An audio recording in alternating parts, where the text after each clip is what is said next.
बरतानिया का वीजा मंसूख होने पर संजय दत्त का बरहमी का इजहार। बॉलीवुड के मशहूर एक्टर संजय दत्त उर्फ संजू बाबा को फिल्म की शूटिंग के लिए बरतानिया जाना था, लेकिन उनका वीजा मंसूख कर दिया गया, जिसके बाद उन्हें फिल्म से भी ड्रॉप कर दिया गया। संजय दत्त को फिल्म सन ऑफ सरदार 2 के लिए बरतानिया जाना था, जिसकी शूट बरतानिया में होनी थी, लेकिन अब उनकी जगह रवि किशन को कास्ट किया गया है।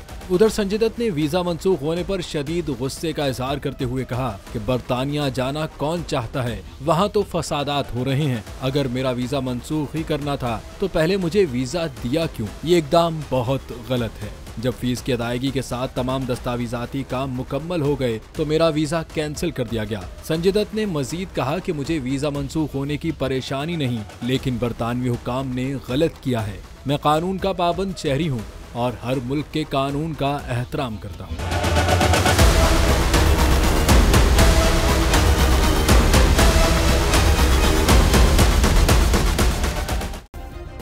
सब्सक्राइब करें और बेल दबाएं ताकि कोई खबर रह न जाए।